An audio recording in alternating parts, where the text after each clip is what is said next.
Hi, I'm Jasmine Guy, and I'm here with Cocoa Butter, and we're taking a trip down memory lane. I was a dancer first. I danced with Alvin Ailey, and then I did a lot of Broadway musicals and tours, and I started acting on my days off. So I played a prostitute on a soap called Loving, and then I played a prostitute on a show called The Equalizer. Really, those were my beginning acting roles. I guess I nailed it. I guess you pulled something from a different world. Harlem Nights, School Days, Dead Like Me.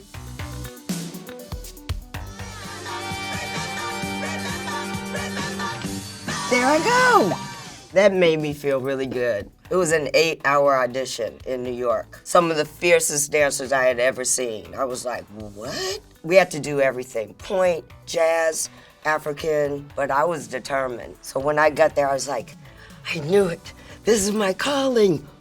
I mean, you got Gene Anthony Ray and Arthur Robinson. Yeah, it was a great experience. I grew a lot during that show.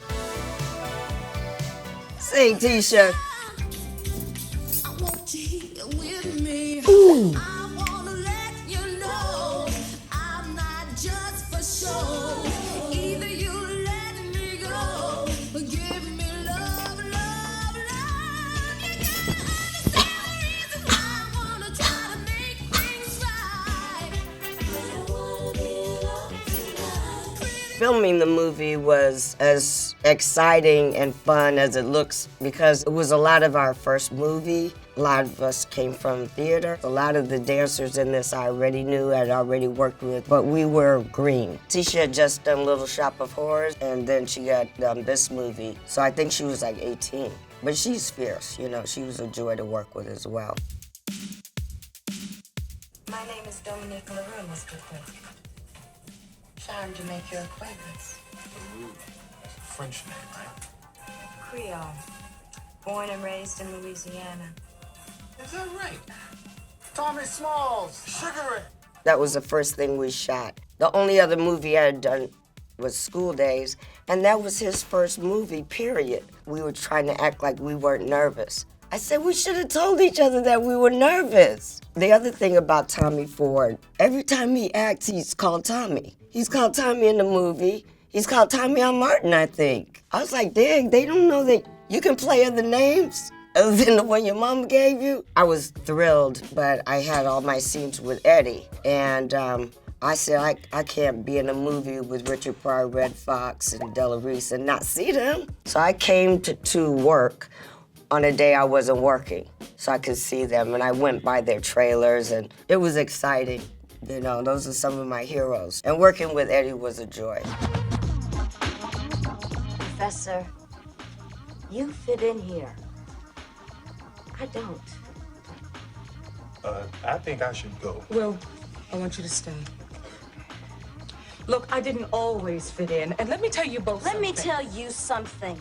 I got 4 older sisters. All of them mamas before they was 18. None of them finished high school. Everybody's waiting for Kayla.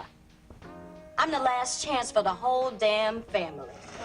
Oh my gosh. I remember doing that show, but I don't remember that scene at all. That was a little deep.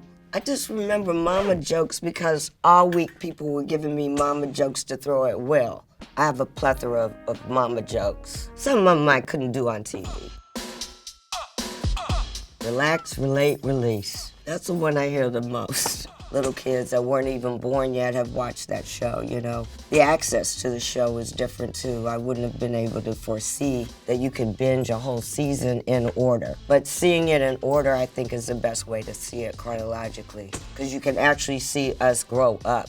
And I have to credit Debbie Allen and Susan Fales Hill, our showrunner, for being able to meld very deep topics and still keep the humor in the show. We were able to do an AIDS episode, the political shows that we did about the election, the anti-apartheid episode.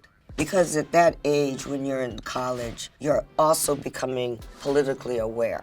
All of our civil rights movements have started with young people, and it's still that way.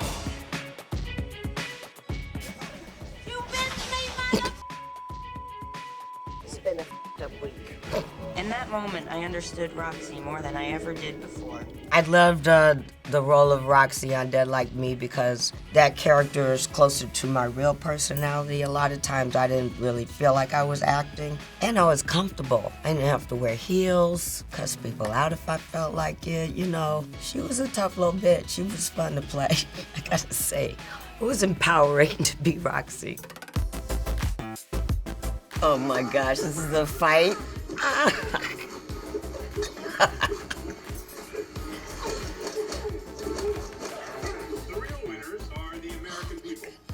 Dean was teaching me how to make my fighting look less like a dancer. Yeah, we took that fight scene very seriously. We wanted it to look real. As the stunt double does the flips and everything, then I stand like I'm out of breath. Yeah, it's really little people that, you know, go, did you work with Zendaya? It was fun to be a part of that generation, too. I love that show because it shows Harlem in such a beautiful light. And the women are so good in it, you know. They're beautiful, they're different, deals a lot with relationships. I'm loving that show. Very proud to be a part of that. Oh, and my fine-ass husband, Red Fox. And he was my husband on Casey Undercover. Yeah, he's really fine in person. I got a little flushed. When these things were on the air, I wasn't watching them. I should go back and watch my old stuff. It's good to check in with yourself. Evaluate what's happened in the last decade. Have you changed? Have you grown? Oh, remember this time when you thought you would never work again. And now look, you know, sometimes you just have to wait and be patient. I think that's what I feel at this point in my life.